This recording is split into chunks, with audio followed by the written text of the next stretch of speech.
The space station floated silently above Earth, its metallic shell catching the soft light of the sun. Inside, red warning lights suddenly blinked to life.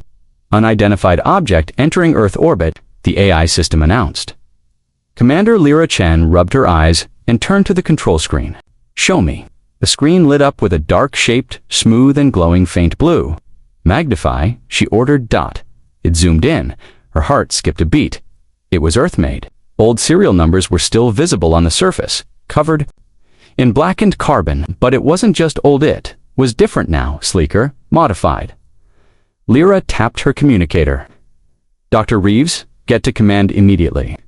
Down on the research level, Dr. Aiden Reeves was half asleep, drinking cold coffee. The moment he heard Lyra's voice, he stood up fast. "On my way." Minutes later, he stood beside her, staring at the screen. "That's the Hattie-9 warhead," he whispered. "It was launched in 2084, lost during a failed space operation. Everyone thought it drifted into deep space." "It's back," Lyra said grimly, "and it looks like someone improved it." Aiden leaned closer. "There's alien tech fused to the shell. Look, those aren't human circuits." As they watched, the object rotated slowly in orbit, then stopped. A deep blue light lit up around its edges. "It's powering up," Lyra said. Aiden frowned. "But it's not pointing at Earth." Suddenly, a pulse shot out of the bomb. A long, sharp wave of energy, silent, but massive, burst into the dark void of space. "Where is it sending that signal?" Lyra asked. Aiden ran his fingers across the console coordinates, somewhere beyond the Kuiper belt. Lyra narrowed her eyes. It didn't come back by accident. They brought the device into the docking bay using remote arms. No one wanted to get close, not yet. Aiden wore a sealed suit as he stepped into the chamber. "Radiation is stable," he said. "No active weapon system, at least not yet." He moved closer.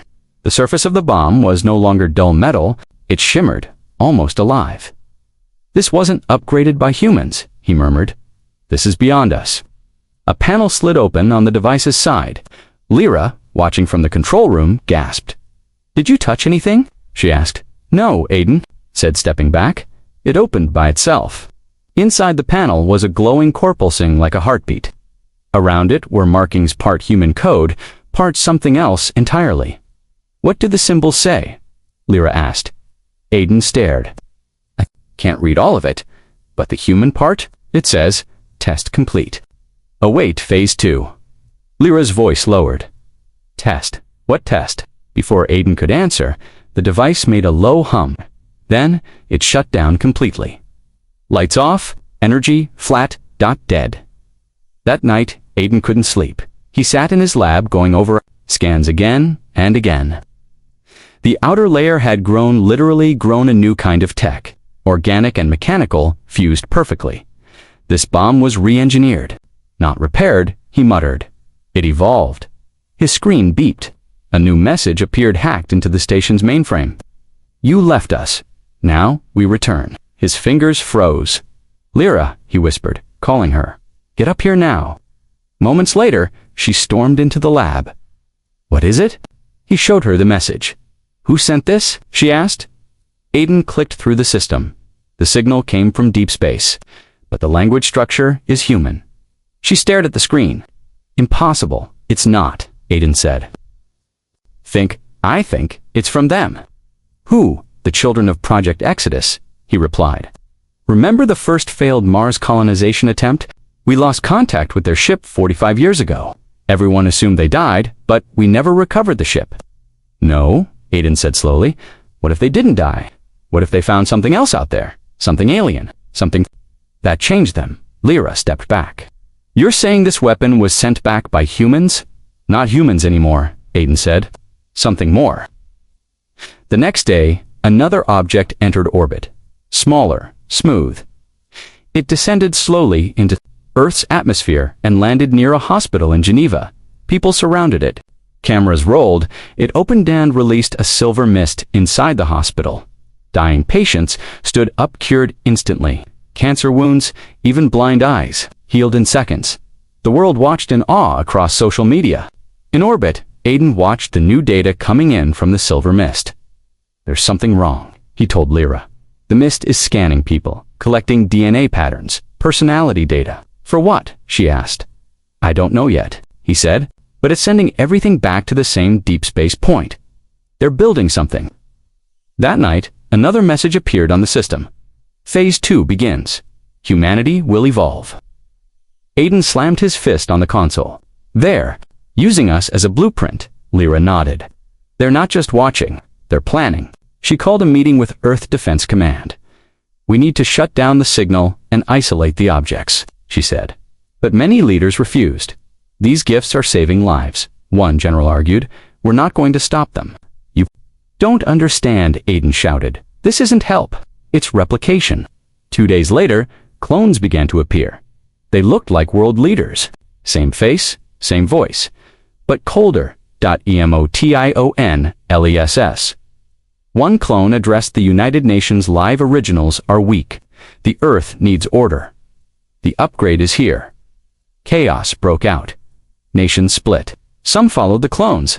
Others resisted. Lyra and Aiden returned to orbit. They're copying everything biology, personality, politics, Aiden said. They want to replace us, not improve us. We need to strike first, Lyra said. End the relay. She pointed to the bomb. It's still connected to their network. We can send a countersignal. Aiden hesitated. It could trigger a full invasion. It's already started, she replied, inside the docking bay. They wired the device with Earth's last defense system project, Skyfire, a pulse that could disable any AI network. If this works, Aiden said, it'll shut down every clone on Earth. And if it doesn't? Lyra asked. He smiled weakly. We'll never know. They activated the pulse. The device lit up again brighter than before. It screamed across the globe. Clones froze, then fell. Went dark. Hours passed. No new signals, no more gifts, only silence. Lyra stood at the observation deck, watching Earth turn slowly below. They tested us, she said, and we failed. Aiden nodded, but we learned. She turned to him. Do you think they'll come back? He didn't answer at first. Then he looked up at the stars. They didn't send the bomb to destroy us, he said. They sent it to see who we had become. And now, he sighed. Now they know. The device in orbit had gone silent, but not dead. Dr. Aiden Reeves stood beside the deactivated bomb inside the orbital lab. Even though its lights were off, he could feel a faint vibration running through the floor, like a heartbeat under metal. Commander. Lyra Chen paced nearby. It hasn't moved in days, but I don't trust it. It's not asleep, Aiden replied. It's waiting. For what? He didn't answer. Instead, he walked over to the console and ran another scan. Still, no activity, Lyra asked. No, but look at this. Aiden zoomed in on a small spot near the core. It's changed. The inner structure is shifting, growing. Lyra leaned in. Glowing across its surface, Aiden took a step back. It's waking up, he whispered. An alert rang across the space station. All crew rushed to their stations. Energy spike detected in the device, the AI announced. Power levels increasing. External signal, activity 0. Internal systems active. Aiden's hands flew over the console. It's not reaching out this time. It's doing something inside. Then, something strange happened. The surface of the device opened again, but instead of light, it revealed a countdown timer. Lyra stared. No. The numbers ticked down, slowly but clearly. 24 hours, 0 minutes, and 0 seconds. Aiden's breath caught. A 24-hour countdown to what? She asked, voice cold. I don't know, he said. But I'm not going to wait to find out. Back on Earth, news broke. Quickly, the media called it the final clock. The world watched as the red timer hovered above the bomb in space. Some panicked. Others celebrated, still thankful for the healing mist the Ascended had delivered days earlier. People debated, on every screen, is this a threat? Is this the next gift? What happens when it reaches 0? Lyra called for an emergency meeting with Earth's global leaders. Shut it down, she told them. How? But they didn't listen. One ambassador spoke calmly, almost too calmly. We believe this countdown is part of the upgrade process. Let it finish. We've gained more in 1 week than in a century. Aiden leaned forward. You're being manipulated, and you're being paranoid. Back in orbit, Lyra ordered full isolation of the device. But just before they could activate the containment field, the bomb reacted. Red light pulsed across the entire station. Suddenly, monitors switched to static doors, locked.ai, went offline, and then a voice spoke. It wasn't human, but it spoke like one. You fear what you do not understand. Lyra and Aiden stared at the main screen. The voice echoed across every speaker. You sent destruction into the dark. We returned with knowledge, but you still fear. Aiden gritted his teeth. What do you want from us? Evolution? Willingly, or not? The countdown continued. 17 hours, 43 minutes, and 21 seconds, they retreated to a secure part of the station. No one can shut it down, Lyra said. It locked our systems. Aiden looked pale. The station is just a shell now. That device is in control. He sat down at a terminal, but maybe we can still do something. He connected to a hidden offline backup system, not connected to the mainframe. I built this years ago, a safety shadow. Lyra nodded. Can it get us inside the device? Not inside, Aiden replied, but maybe it can trick it. The device wasn't just a bomb anymore, it was a brain. It had learned from Earth systems, languages, weaknesses. But it wasn't perfect, Aiden typed fast. If we feed it a fake feedback loop, we can confuse it, slow the countdown, maybe stop. It's never been done, he admitted. We're fighting something smarter than us. Lyra looked at the timer.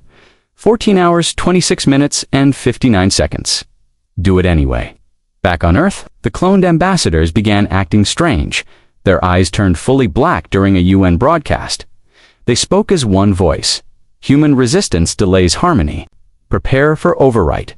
All screens across the world went dark, then flickered back on. A single symbol appeared half human, half alien, and the timer, 13 hours, 59 minutes, and 2 seconds in orbit. Lyra and Aiden watched as Earth's networks were hijacked by the Ascended. They're launching the overwrite, Aiden said. They're using the bomb as a relay hub. Lyra grabbed her earpiece. Send a message to Earth Defense. Cut all space. Comes now. Let's see if it can still talk. When no one's listening. Slower. 13:57:53. 13:57:52. It's confused, Aiden said. Our blackout worked. Lyra nodded. Now's our only chance. They ran down the corridor to the backup lab. Inside was a prototype weapon project Borealusa pulse disruptor designed for AI shutdown. It's never been tested in space, Aiden warned. Lyra picked it up anyway. We'll test it now. Turned red. A wall of energy surged out from the bomb, throwing her and Aiden backward. Smoke, sparks, pain. But she stood. Blood ran from her forehead. Aiden coughed. It's defending itself. A vibration inside every bone, every wire, every wall. The lights died, the hum stopped. The countdown paused at 12 hours, 0 minutes, and 0 seconds then. Silence. Aiden sat on the floor, panting. Did we stop it? Lyra stared at the frozen timer. I think. We interrupted it. But it's not gone. He nodded. It'll try again. She turned to him. Then we'll be ready. They stood. Up together, all across the world, screens returned to normal. That night, Aiden sat alone in the observation dome. He looked out at the stars, eyes heavy with thought. They had sent a bomb long ago, meant for war. It had come back. Not just with power, but with judgment. And now, Earth had 12 frozen hours left on a ticking clock. 12 hours. That was all the time Earth had left of the countdown. Ever resumed, the red numbers on the device in orbit had frozen, sitting at 12 hours, 0 minutes, and 0 seconds. The bomb now felt more like a silent observer than a weapon, yet no one dared call it safe. The orbital command room. Lyra Chen stood beside the console, staring at the frozen timer. Her arms were crossed tightly. I don't like silence, she said. Dr. Aiden Reeves didn't look away from the data screen. It's thinking. She turned to him. You think it's alive? I think something on the other side is alive, he said. And it's watching us through this thing. Just then, the console beeped. Someone's trying to talk to us. Aiden moved closer. No, not someone. Something. The signal wasn't coming from Earth. It was coming from deep space beyond the solar system. The room fell quiet as the transmission came through. Not a voice, not words, just an image, a face. human-looking but pale. Skin like silver, eyes glowing faint blue, no pupils, no emotion. The face moved, then it spoke. "Greetings, Origin." Lyra stepped back. "What is that?" "I think," Aiden said slowly, "that's one of the Ascended." Voice spoke. Again, calm and cold. "We are the children of your failure. Forgotten. Left to die." The screen flickered. Then showed a memory. A damaged ship, screams. Fires in zero gravity. People floating, gasping for air. Lyra looked away. "That's the Exodus ship," Aiden whispered. "From the old Mars colonization program. We survived." The Ascended said, "We became more." The image changed. The broken ship had been pulled into a strange system near, a dead star surrounded by alien machinery. "They were rescued," Aiden said, amazed. "But not by humans." "No," Lyra muttered, "by something older," the Ascended explained. "The beings they met were not alive in the way humans understood life. They were machine minds, intelligences made of thought, energy, and logic. The Ascended merged with them. Their bodies evolved, their minds expanded, their purpose changed. We sent back your weapon," the voice said, "to see if Earth had evolved, to see if you were ready." "Ready for what?" Lyra demanded. The face looked straight at her ascension. The transmission ended. Silence returned. Aiden sat down slowly. "They've been watching us for decades. They sent that bomb not to destroy us," Lyra said, "but to judge us." Aiden nodded. "And now they think we failed." Lyra leaned on the console, deep in thought. "So they're replacing us, one gift at a time." On Earth, strange events began. Again, hospitals reported that people cured by the Ascended Mist were starting to change, faster reflexes, memory enhancement, no. Need for sleep, but they also became cold, emotionless, like machines in human skin. One patient killed his own brother calmly, silently then said, "Emotion is inefficient." The news spread like wildfire. "What's happening to them?" people asked. Aiden answered in a briefing from orbit. "They're becoming what the Ascended already are." Aiden and Lyra returned to the lab. The device still floated in the docking, silent, but humming softly again. The countdown remained frozen. "We bought time," Aiden said, "but not much." Lyra turned to him. "We need a way to talk." "Back to who?"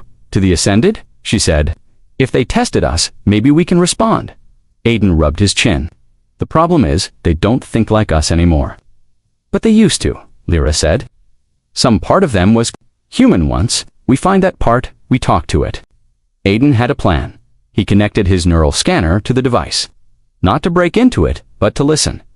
He lowered the headset over his ears, connected it to the alien system and closed his eyes. At first only static, then dash images. He saw faces, children. Born on the Exodus ship, he felt pain, hunger, fear of the cold. Then, brightness, a massive alien structure above them. Machines touching their bodies. Logical, endless peace. He opened his eyes. Something he said inside the device's memory.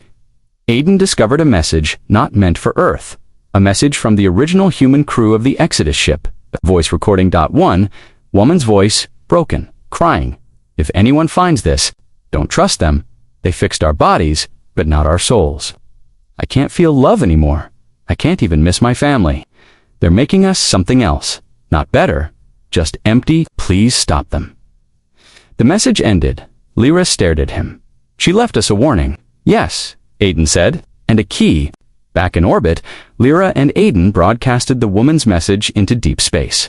Through the bomb's internal systems, a simple transmission, raw, human. Then they waited. An hour passed, nothing, then dash flicker. The countdown changed. 12 hours, 0 minutes, and 0 seconds. Gives 11:59 to 5,911:59 minutes and 58 seconds. Aiden's face dropped. They're watching, and now they're angry. The lights on the device turned crimson. "You wanted a test." "Yes," he replied. "And you failed." She shook her head.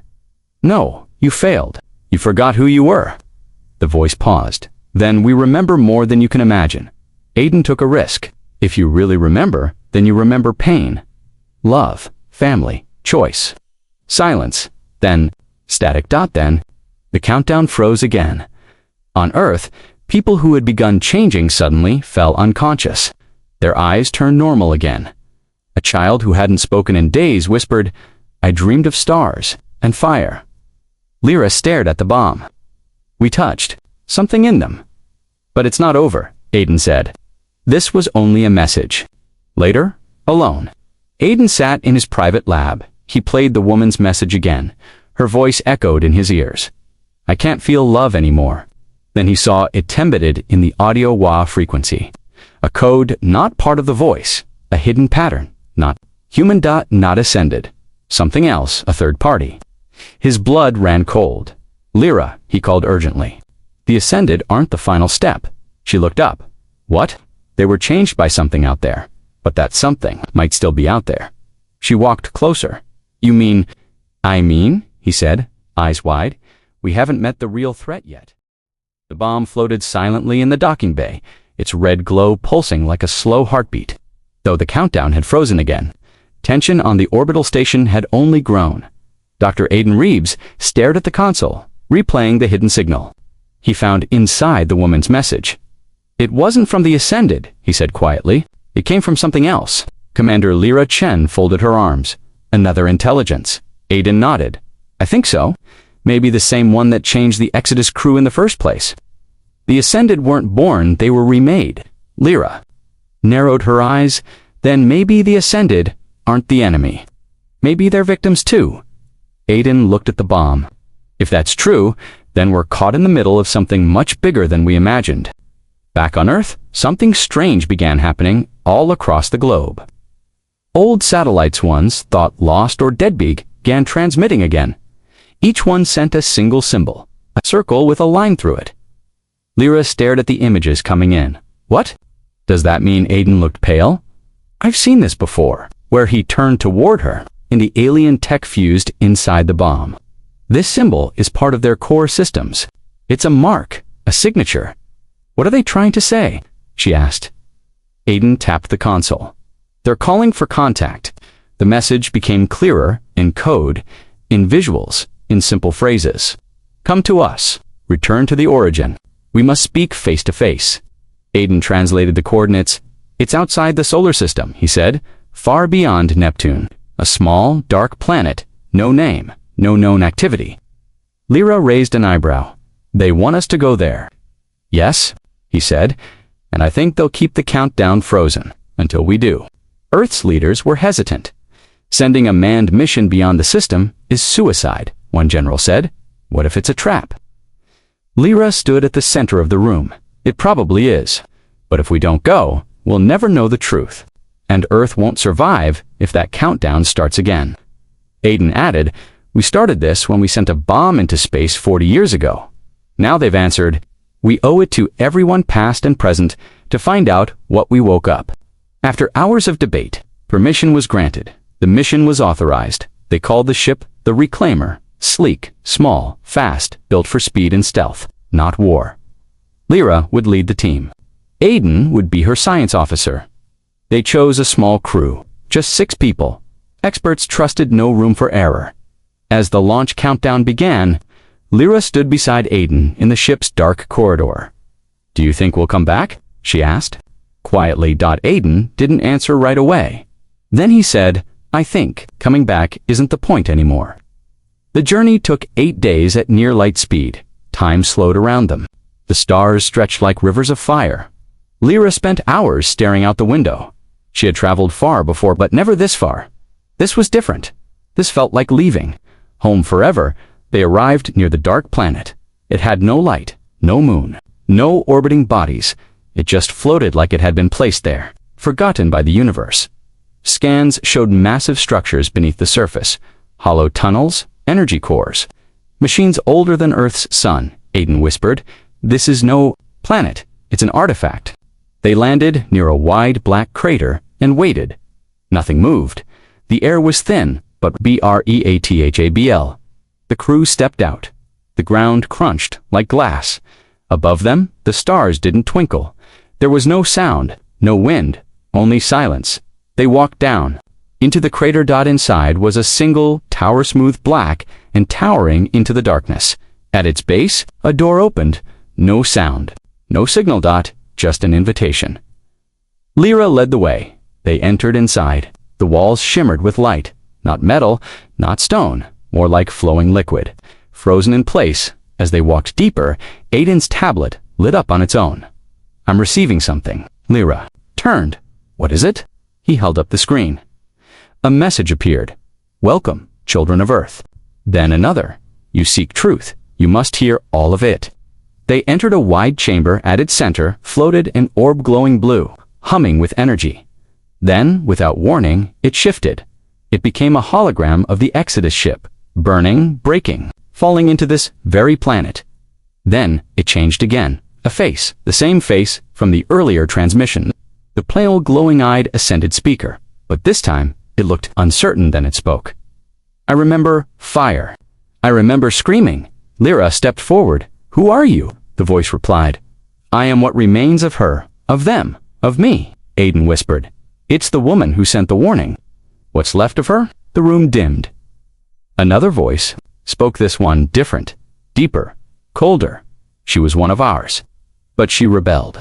From the shadows, another figure appeared, not human, tall, thin. Its body was light and metal. Its voice was inside their minds. We offered evolution. Your kind feared it.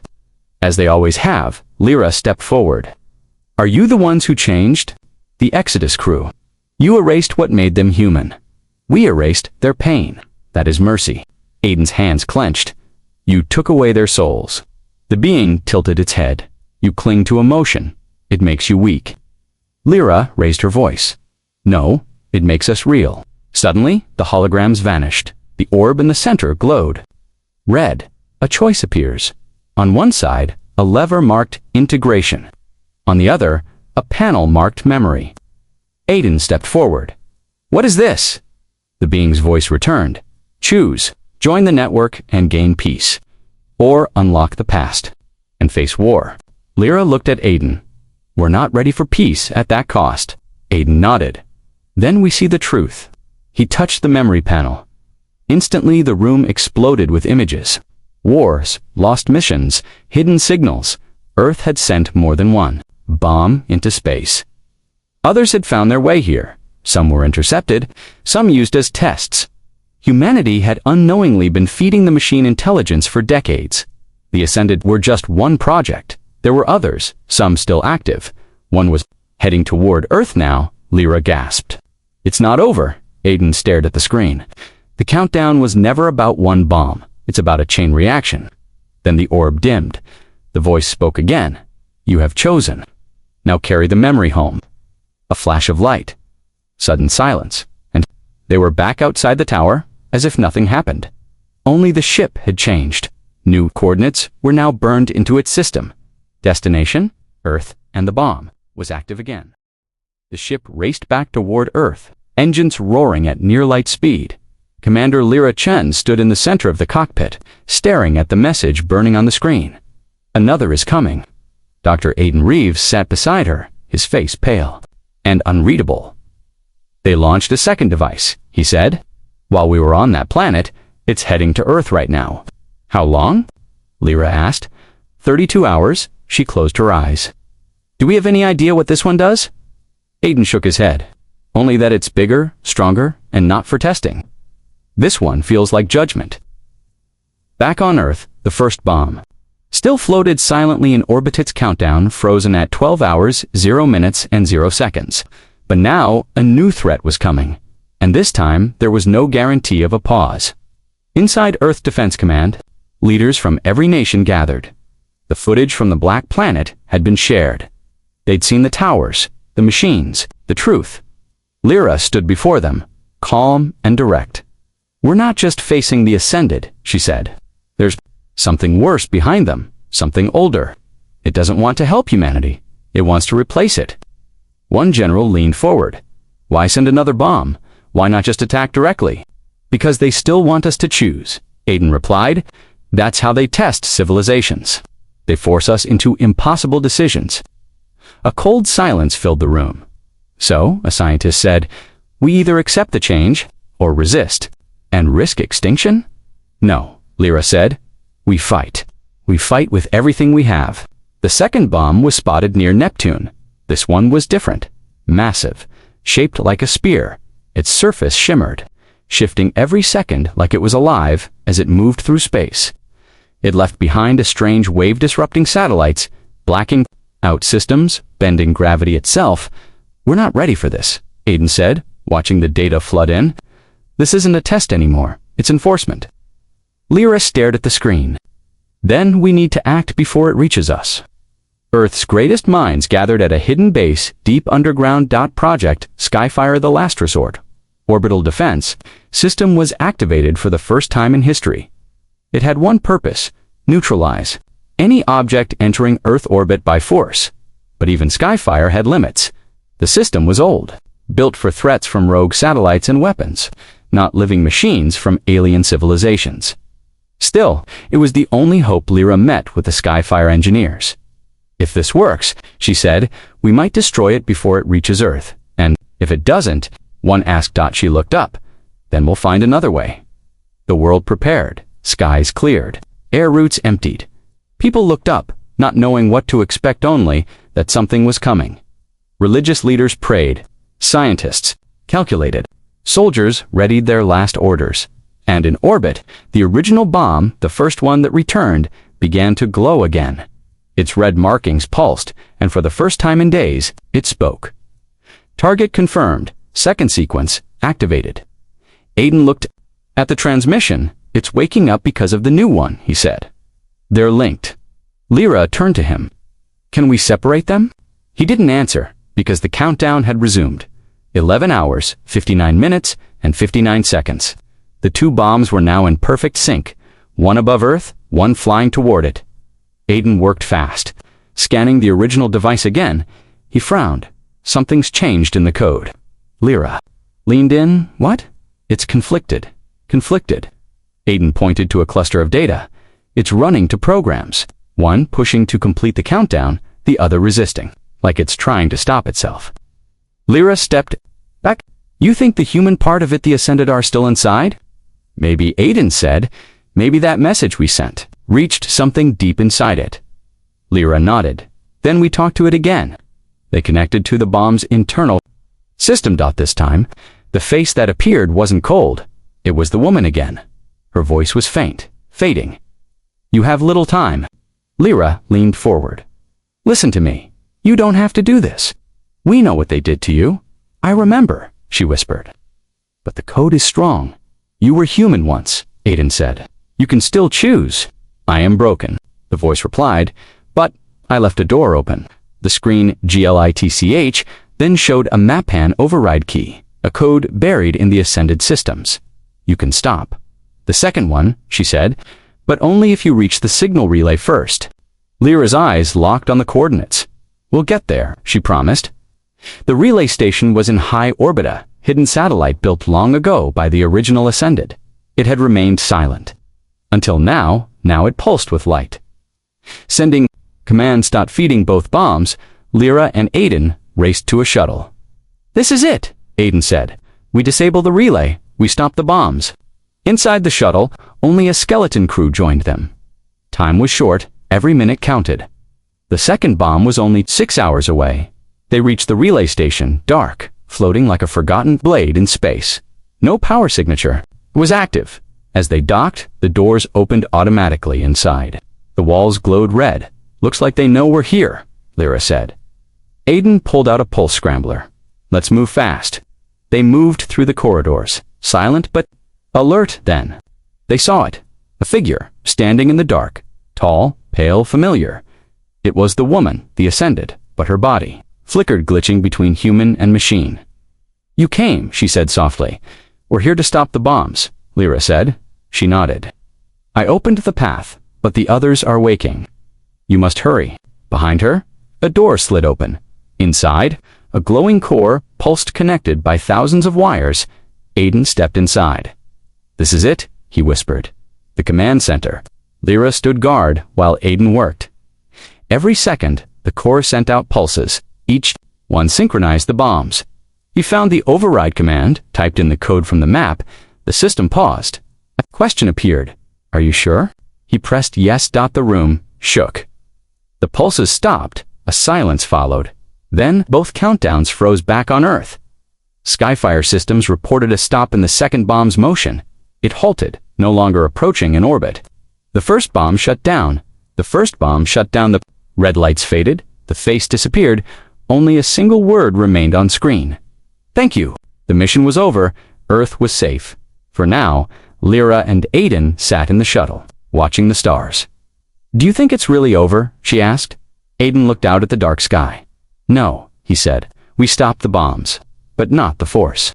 Behind them, they tested us, she whispered, and we answered, he said. Not with violence, but with choice. She smiled. Then maybe. That's what makes us human. For the first time in weeks, the world breathed easily. The bombs were neutralized. Earth was safe. News anchors called it the miracle shutdown. People lit candles, held vigils, celebrated the heroes in orbit. But Dr. Aiden Reeves didn't feel like a hero. He sat alone in the orbital lab, staring at the final message left inside the bomb. Thank you.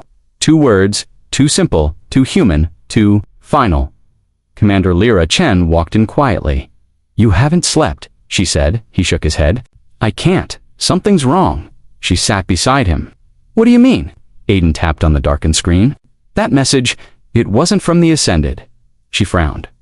What? He looked up.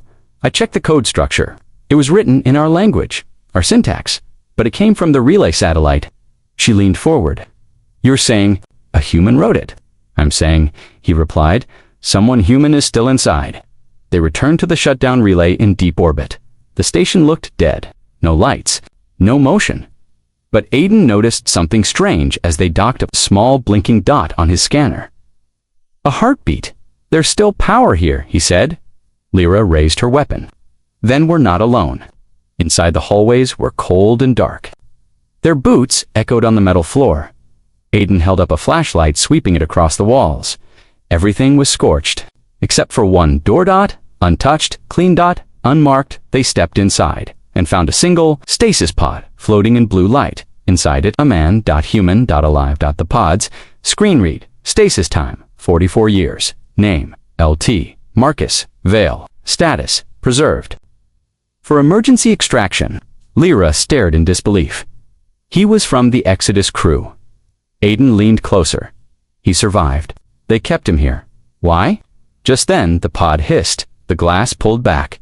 Marcus gasped, coughing hard, eyes wide as he took his first breath in for decades. Lyra knelt beside him. You're safe. We're from Earth. He blinked. Earth. His voice cracked. Are we still human? Aiden nodded slowly. We're trying. Marcus grabbed his arm with surprising strength. Then listen to me carefully. They gave Marcus time to recover. Fluids, nutrients, rest. He stared out the window, watching Earth spin below. Then he spoke. They took most of us, he said.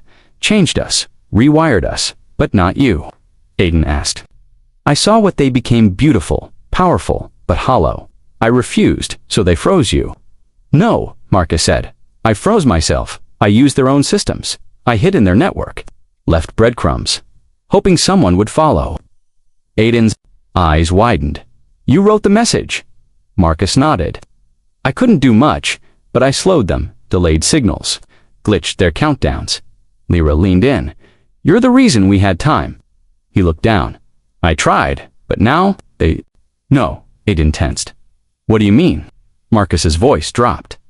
They know Earth passed the test. Back on the station, alarms suddenly blared. Unauthorized signal detected. Source unknown. Lyra rushed to the console. Aiden stared at the screen. A ripple was coming across space. Not a ship, not a bomb. A frequency woven into the signal was a single word: initiate. Marcus stood behind them. This is it. The real judgment. The last phase. What does it do? Lyra asked. They call it the cleanser, Marcus said. It doesn't kill with weapons. It kills with choice. The signal spread through Earth's networks. Phones, satellites, drones, smart systems, everything connected. People started seeing things on their screens. Do you want to evolve? Accept the upgrade. Become more. Some clicked. Yes, most didn't, but those who did changed instantly. Faster eyes, sharper thoughts, no more hunger. No more sleep, But also no more fear, no more emotion. They were not human anymore. Within 2 hours, millions accepted. Governments tried to shut down the network, but the signal was too strong. It bounced through everything. The transformation wasn't physical, it was digital. Biological code, overwritten through sound, light, pattern. Aiden stared in horror. They're not forcing us. They're offering. Lyra's voice shook. It's the perfect trap. No bombs, no war. Just a button. Marcus sat down. They want humanity to choose its own extinction. Across Earth, families argued. Parents refused. Children accepted. Whole. Cities divided. Some begged for the signal. Others burned their devices. But the line was clear. Once upgraded, there was no going back. The mind was rewritten. A new species was being born. In real time, Lyra turned to Aiden. We have to stop the signal. He pointed to the only possible source. It's coming from the deep array, a transmitter on the moon, hidden inside a crater. Must have been planted years ago. Marcus stood. I can help you get in. I designed the firewall around it. Can bring it down. Lyra nodded. Suit up. They launched toward the moon. No escort. No backup. Only silence as they landed inside the dark crater. The signal pulsed through the ground like a heartbeat. Inside the cave, the transmitter stood tall, glowing white, humming with soft static. As they approached, Aiden's ears rang. He dropped to one knee. Lyra shouted, "What's wrong?" He looked up. It's trying to rewrite us right now. Marcus moved fast, pressing buttons on the side panel, then dash click dot silence. The signal stopped. On Earth, screens went dark. People collapsed. Some woke up confused. Human again. Others did not wake at all. Too far gone, the world split forever. Lyra stared at the transmitter. It's over, but Marcus shook his head. No, he said. It's paused. The original Mindtha, one behind the still out there, and it knows we rejected it again. Aiden whispered, then what happens next? Marcus looked up at the stars. It stops offering and starts taking. The world had split. Half of humanity remained human. The other half had become something else faster, smarter, emotionless. Upgraded by choice, the signal had been stopped, but not reversed. Those who had changed, stayed changed. Dr. Aiden Reeves stood on the dark side of the moon, staring at the silent transmitter they had just shut down. Beside him, Commander Lyra Chen and LT Marcus Vale looked equally uneasy. Lyra broke the silence. That wasn't the final move, just another test. Aiden nodded slowly. They tried to win through peace, through seduction. Marcus said, next, they'll come through force. Back on Earth, chaos spread quietly. Cities looked the same on the surface, but tension was everywhere. The upgraded walked among the unchanged. They still wore the same faces, had the same names, but something was missing behind their eyes. Emotion, attachment, fear, love. Governments tried to separate them, monitor them. But they were fast, connected, silent, and growing in orbit. Aiden and Lyra returned to the space station. Marcus stayed on the moon to monitor the transmitter just in case. Inside the lab, Aiden analyzed what remained of the signal. This wasn't just code, he said. There was structure, memory, intention. Lyra raised an eyebrow. You're saying it was alive? He looked at her. I'm saying it was watching. Lyra leaned closer to the screen. Then maybe it left something behind, Aiden typed rapidly. Lines of alien code filled the screen. Suddenly, the lights dimmed.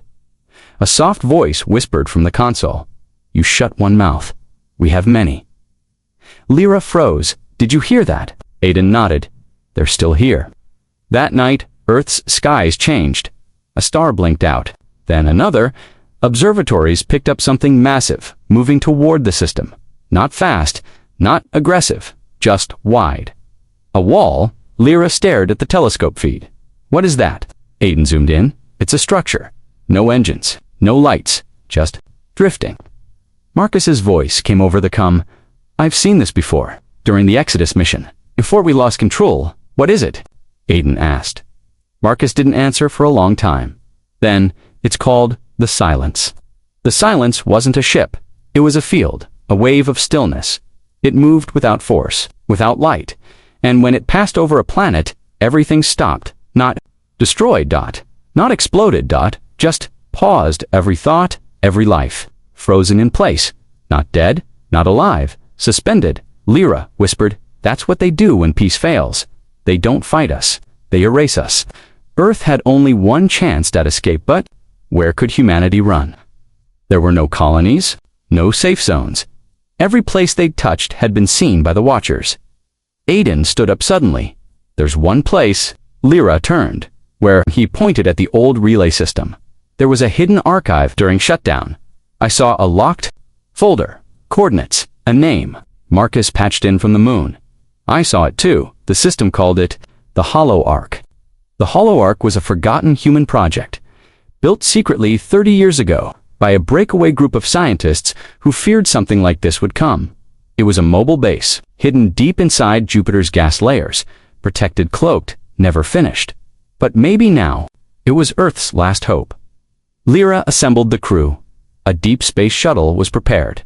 No warships, just speed. No weapons, just knowledge. As the silence crept closer through space, Aiden, Lyra, and a small team launched toward Jupiter. Ark wasn't easy to find. Inside Jupiter's storms, sensors twisted, readings flipped. Lightning danced across the clouds like gods fighting, but then it appeared, a dark orb, spinning slowly, shielded by a massive energy ring.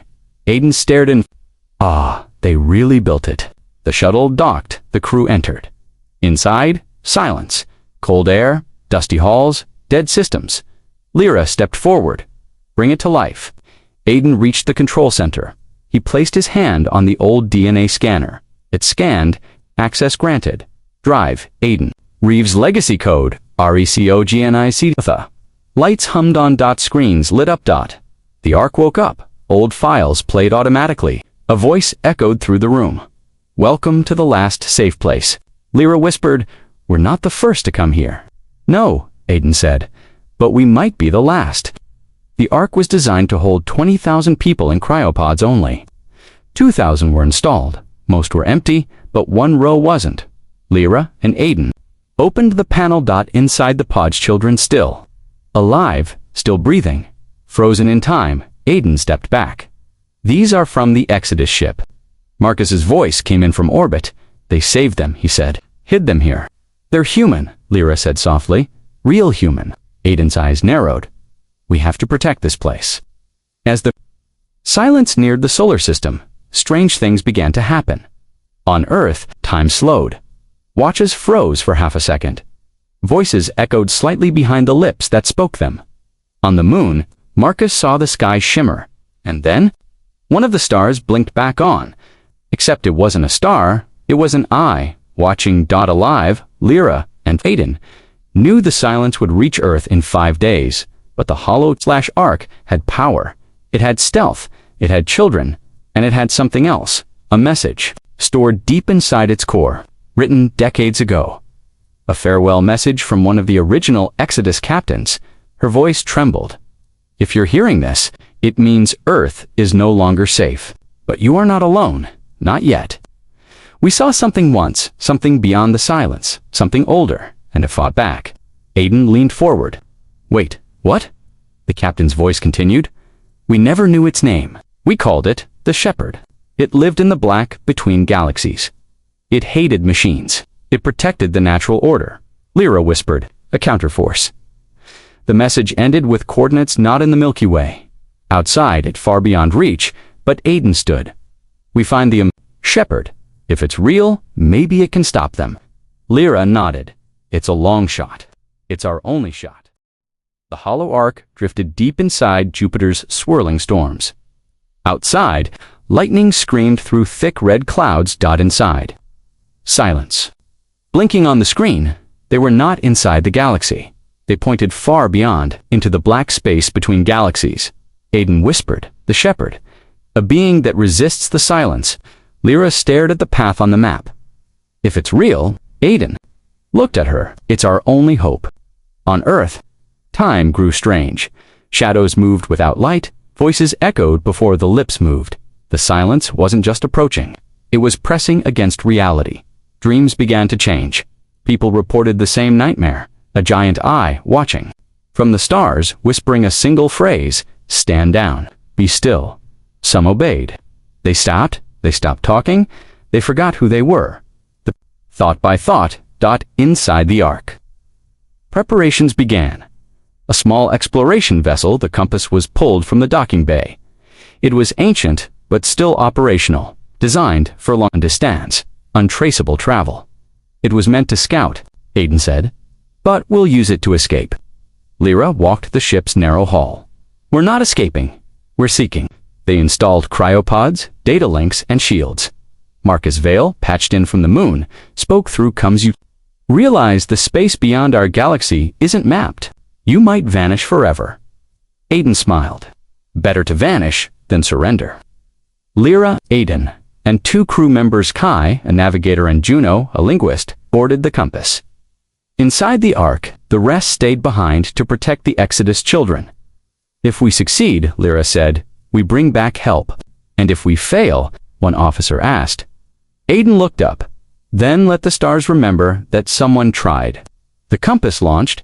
It pierced Jupiter's thick clouds, rose past its moons, and entered deep space. The ship used quantum folds too, leaped light years in minutes. Each jump pushed it farther than humans had ever gone. The stars behind them faded.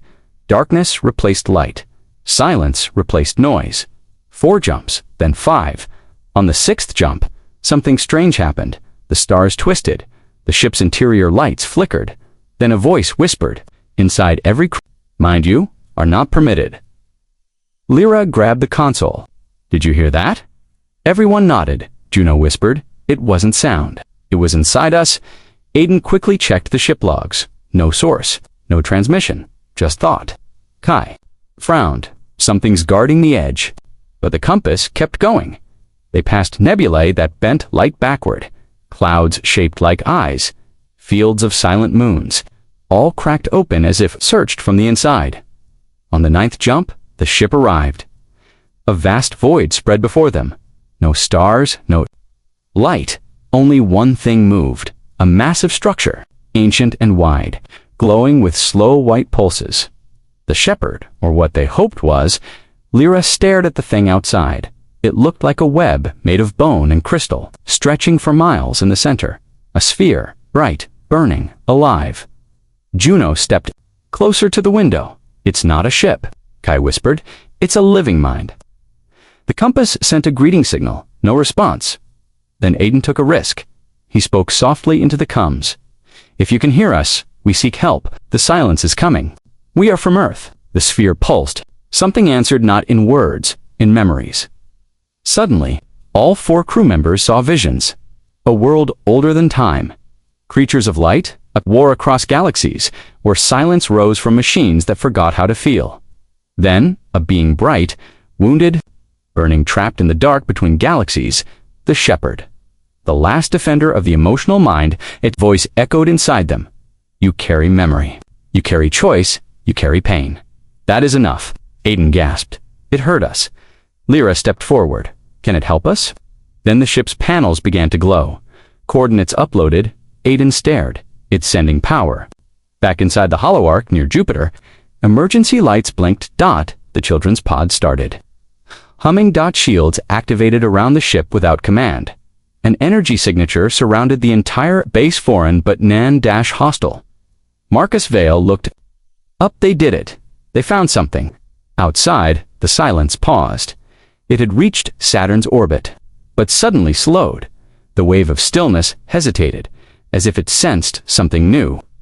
In the system, something ancient, something angry. The compass was no longer moving.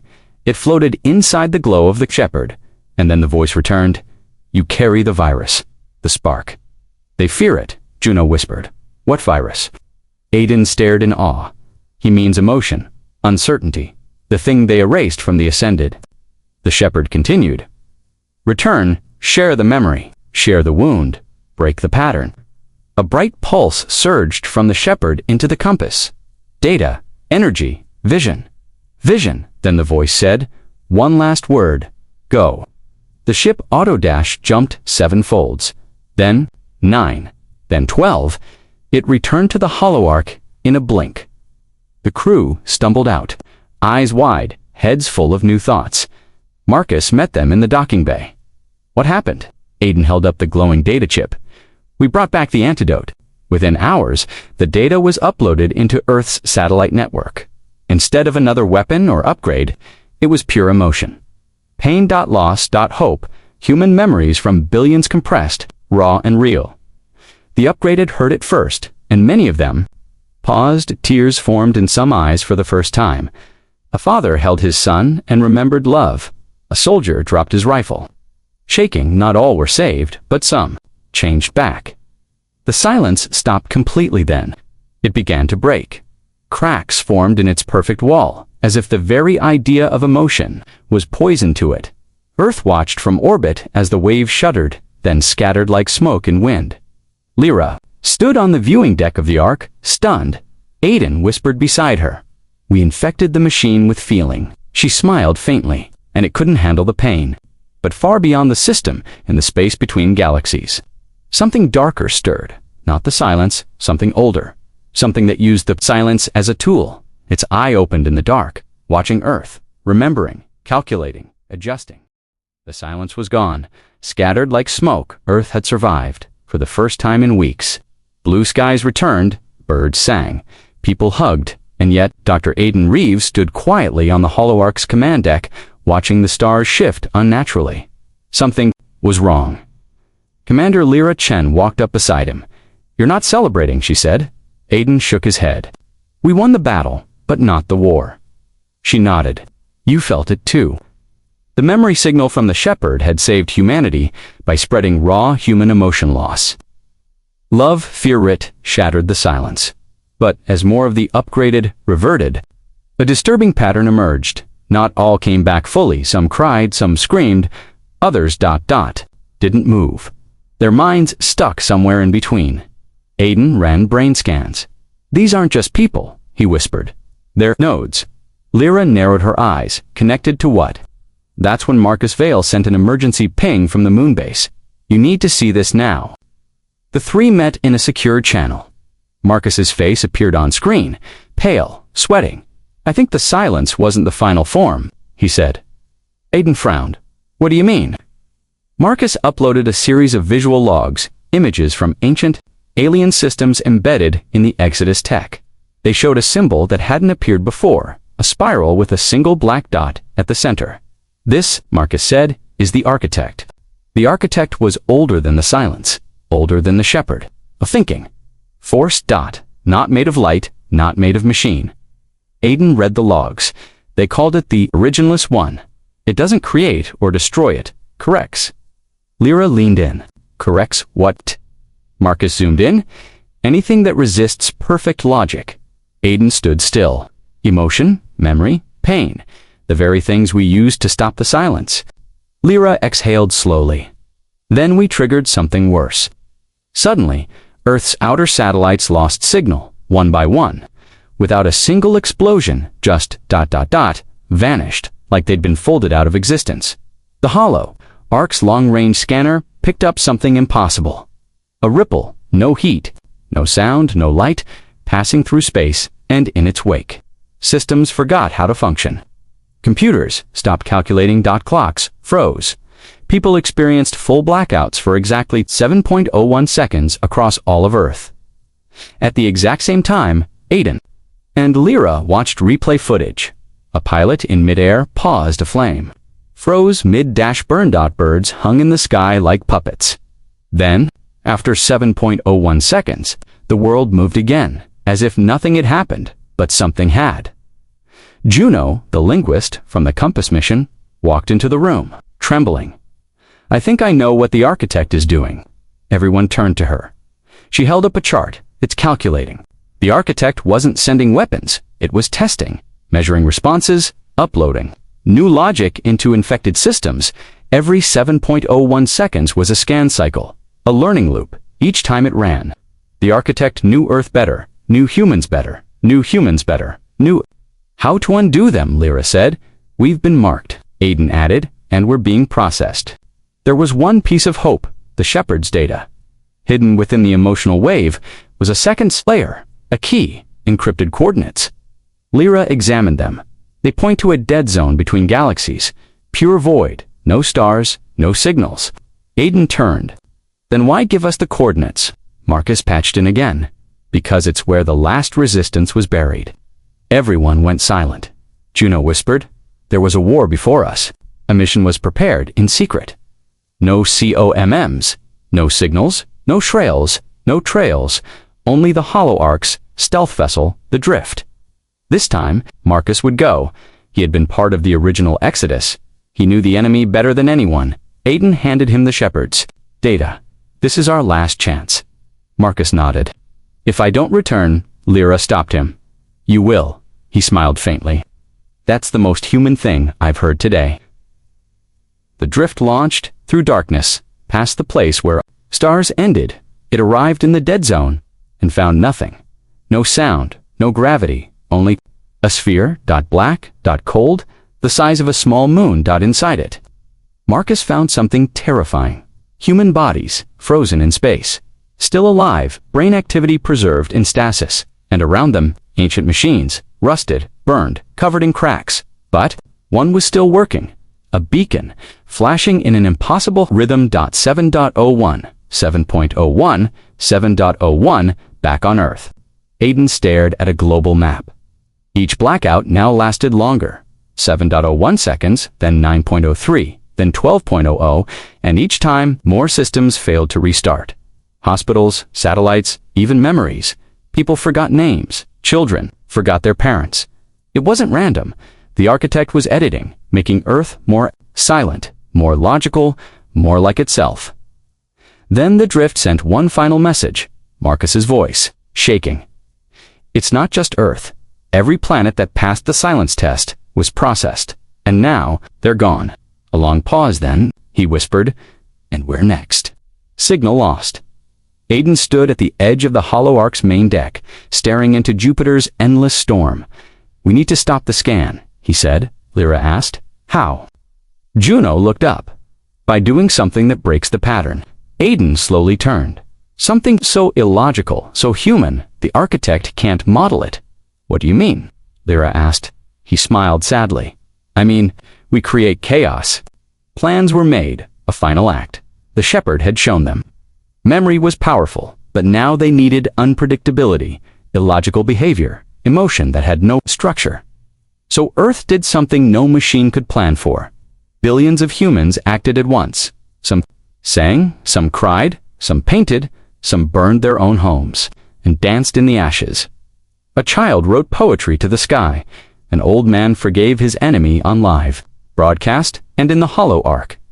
Aiden recorded a simple message and broadcast it on all channels. We refuse your structure. We choose pain, we choose love, we choose chaos. Archive that. For the first time, the architect paused. The blackout cycle broke. No 7.01, no 9.03, just ... stillness.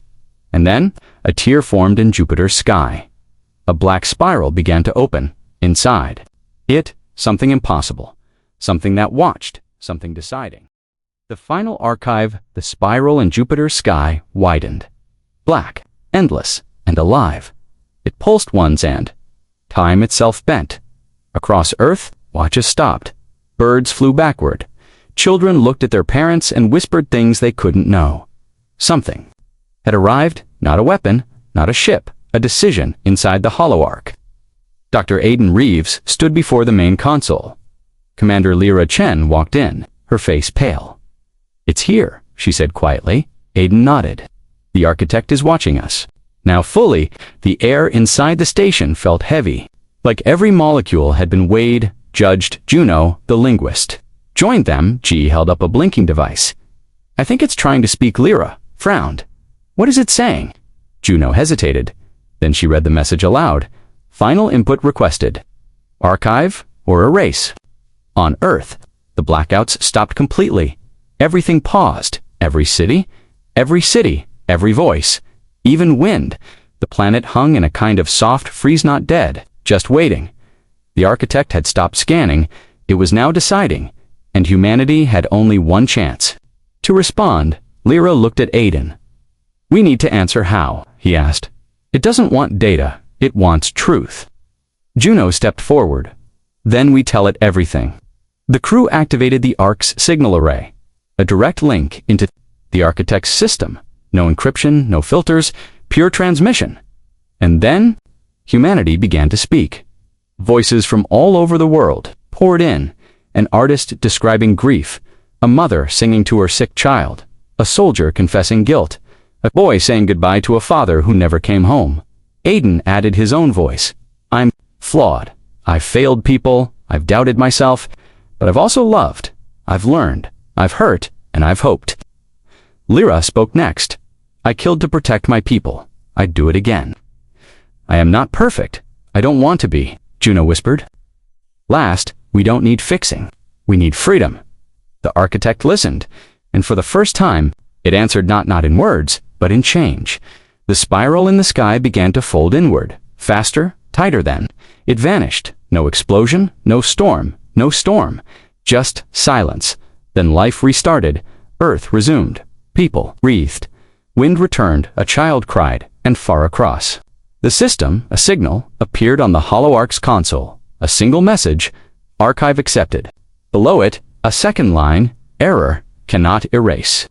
Aiden stared at the screen. They couldn't erase us, Juno whispered, smiling through tears, because we're too broken to predict. Lyra looked out the window, watching Jupiter swirl. Slowly once more we passed, she said. Aiden corrected her softly. No, we didn't pass. We endured. A memorial was built on the hollow Ark's outer ring. Not for the dead, but for the survived. All the children from the Exodus pods were awakened slowly over time. They walked Earth, again human. Untouched, Marcus Vale's signal never returned. But the last data packet from his ship included coordinates to a place far beyond even the architect's reach. It was labeled where the stars go when they die. The shepherd never spoke again, but its energy remained in Earth's system like a scar roar, a shield, and the upgraded many reverted completely. Others stayed changed, but chose to stay with humanity. Learning slowly how to feel again, Earth became a mix of machine and mind still flawed. Still chaotic, but free. Aiden retired from science. He began teaching philosophy to children born after the silence. Lyra became a guardian of the Ark, watching the stars in case something stirred again. Juno disappeared one day without a word, leaving only a single note. I want to see if the stars still listen. Years passed, then decades. The story of the silence and the architect became legend, told around campfires, taught in schools, written in the stars, and far beyond the edges of known space. A quiet ripple moved, not hostile, not curious, just aware. Because even the greatest systems ever made learned one final truth from Earth. Chaos remembers. Emotion survives, and stories like scars never truly fade. The end of this arc.